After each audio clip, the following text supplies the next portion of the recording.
Fala pessoal, grande abraço do professor Evaldo Munarito. Certamente todos nós já ouvimos falar no genial Leonardo da Vinci.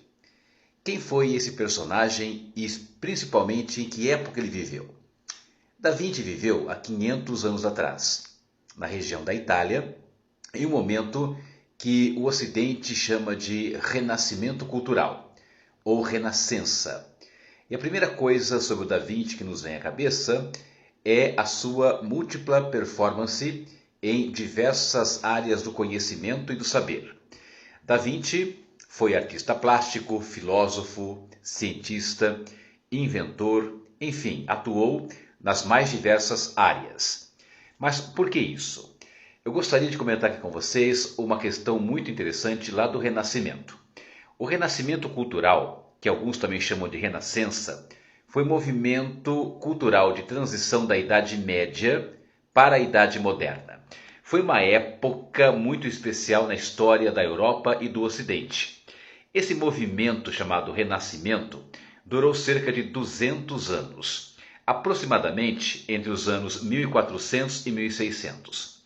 Neste momento, na Europa, havia o que muitos historiadores chamam de o espírito da Renascença, ou seja, a valorização do conhecimento, a valorização da racionalidade humana, o racionalismo, o uso da razão.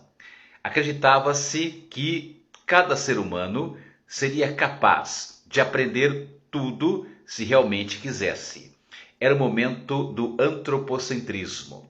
Observem que o racionalismo, que é o quê? A valorização da razão humana, do poder de criação do homem, e o antropocentrismo, não é? O homem no centro, foram características marcantes do Renascimento. Essa ideia de que todos os seres humanos, todas as pessoas, poderiam aprender quaisquer coisas, quaisquer áreas, era o chamado de conhecimento universalista. Porque naquele momento na Europa, não é? Há 500, 600 anos atrás, não havia a divisão entre as ciências que nós conhecemos hoje.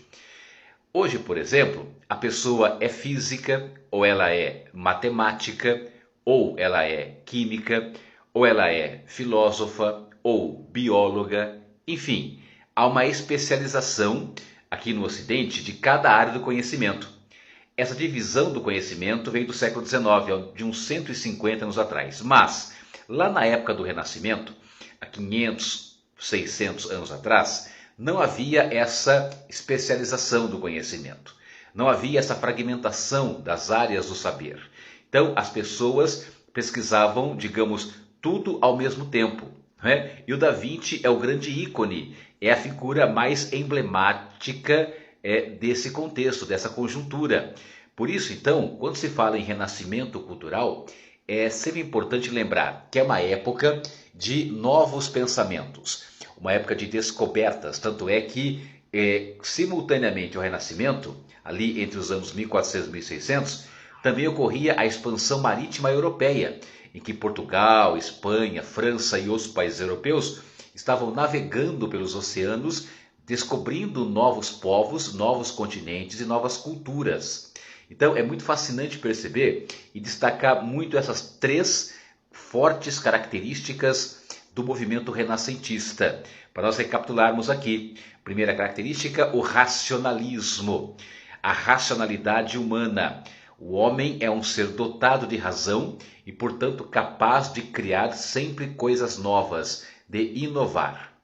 Em segundo lugar, o antropocentrismo, que está ligado ao racionalismo. O antropocentrismo, o homem no centro das atenções. O homem como se fosse um pequeno Deus, né? Uma pequena divindade que também é capaz de impulsos criativos, de capacidades criadoras. E a terceira característica, o universalismo. Essa ideia tão marcante, não é? Desculpa, tão marcante no Renascimento, o universalismo, que é a ideia do conhecimento universal, que cada homem, por ser um ser dotado de razão, de capacidade criadora, o homem seria capaz de estudar e aprender tudo se assim ele de fato quiser. Então, esse momento da história da Europa e do Ocidente, né? Essa transição, essa passagem da Idade Média para a Idade Moderna, cronologicamente entre 1400 e 1600, é um momento bastante impactante e marcante na história europeia, né? Que também chegou à América, claro, né? Nas colônias como o Brasil, que foi colônia de Portugal durante alguns séculos, tá? Então, guarde bem essa definição, o renascimento cultural, ou a renascença, e esse chamado espírito da renascença, a valorização da razão humana, o homem como centro das atenções e essa capacidade universal, que seria muito marcante no ser humano de aprender sempre. Por isso o Da Vinci ele é sempre lembrado por ser uma espécie de multimídia, de um polímata, de um grande criador, inclusive apaixonado por tantas áreas do conhecimento tão curioso. O Renascimento foi um forte contexto de curiosidade, de busca de descobertas e de invenções, tanto nas artes plásticas como na literatura, na filosofia e também no campo das ciências. Valeu! Abraços pedagógicos a todos.